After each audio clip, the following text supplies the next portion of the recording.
Hey everyone, today we're diving into something I've been curious about.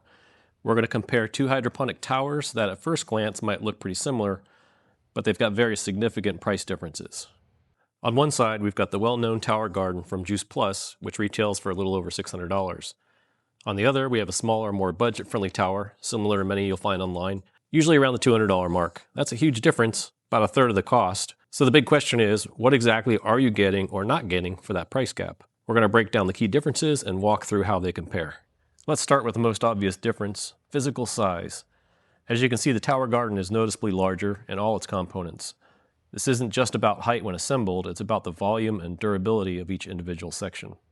The Tower Garden has a much larger base, which means it holds significantly more water and nutrient solution. Why is that a big deal? Well, in hydroponics, consistency is key. A larger reservoir means you won't have to refill your water and nutrients as often, which is a huge time saver and provides more stability for your plant's environment. The smaller tower's base holds less, so you'll be topping it off more frequently, and a larger reservoir offers a bit more forgiveness. That larger base also contributes to the overall stability. A bigger footprint generally means less wobble, especially when your tower is full of water and mature plants. But now let's talk about the planting holes. You might think the bigger tower means more holes, right? Well, here's an interesting twist. The smaller tower actually has 28 planting holes, while the larger garden tower has 20. So if a sheer plant count is your game, the smaller one packs more in, although in a more compact space. Let's take a look at the net pots. These are what hold the plant's roots in place and eventually the plant. The Tower Garden uses a 2-inch net pot. It's been slightly modified to fit into the ports. These easily fit the standard 1.5-inch rock wool cubes, and a starter set is included. They're also readily available, and I've had great success using rock wool when starting seeds. The smaller tower uses a 1.25-inch net pot, which is a lot smaller. Not necessarily a deal breaker, but it does mean it would be more limiting on the potential plant size. They do include some foam seed starting blocks. I haven't had much success with these. I would opt to purchase 1-inch rock wool cubes to use with this. While both towers do include some seed starting medium, the Tower Garden also includes seeds, nutrient solution, and pH correction to get you started right away. Now, let's talk about assembly and structural integrity. This is where we see another significant difference in engineering. The smaller tower sections simply snap together. It's quick, it's easy, and it works. However, there's no internal rod holding it all in place. It relies on those plastic connections.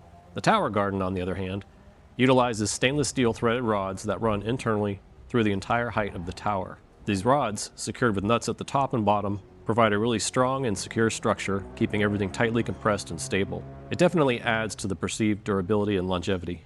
Alright, moving down to the business end, the pump. Both towers use a submersible pump to circulate water and nutrients up to the top, allows gravity to distribute it down through the planting sections. However, you'll notice a significant difference in pump size and power. The smaller tower comes with a much smaller pump. The Tower Garden, being larger and requiring more water to be pushed, includes a much more powerful pump. Both include timers, so the pump isn't running constantly.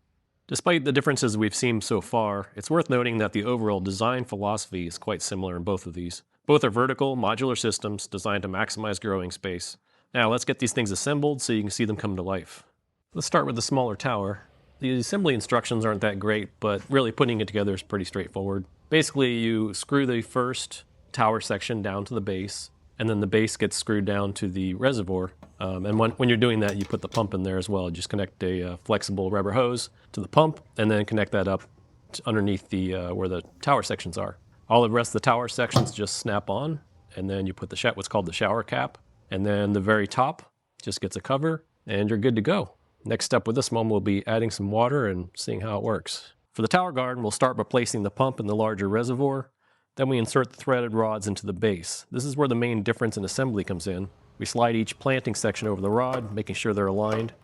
And then once all they're stacked, we place the wing nuts on top of the rod and secure everything down. This makes for a really solid, sturdy unit once it's all together. There's also a notch in the reservoir tank for the power cord to come out, which is a nice touch. So there you have it, both towers fully assembled. From a distance, they share that iconic vertical garden tower look, but up close, and in the assembly process, their differences truly shine. Okay, now that I've got these up and running, I found that the pump on the smaller unit actually wasn't strong enough to push it up all 7 sections. So what I did is I put a different pump in it, and I dropped one section off. So now we're at a 6-section, 24 port, and the main thing is you got to make sure that there's enough water that's getting up here that's going through all the holes. That way it's hitting all of the net pots on the way down. You can see the Tower Garden one, there's plenty of power there.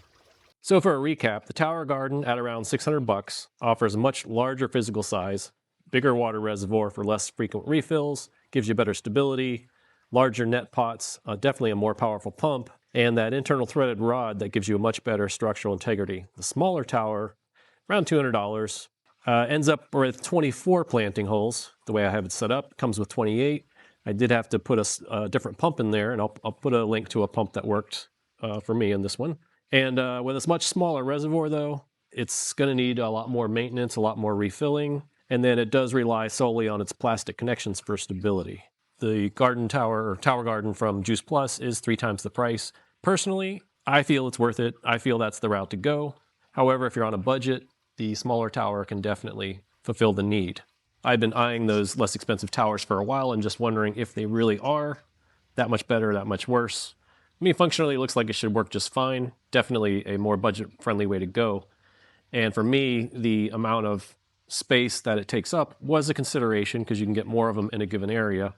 And with a smaller footprint, I can fit them in some garden areas that I can't fit the larger towers in. So let me know what you think in the comments, what you thought of the comparison, and if you have any questions. Thanks for watching.